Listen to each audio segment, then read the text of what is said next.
rekaman suara asli letusan Gunung Krakatau.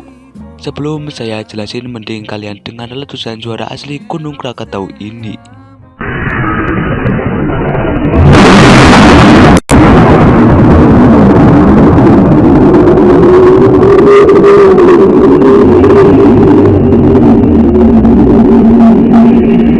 Oke, suaranya itu keras banget kan?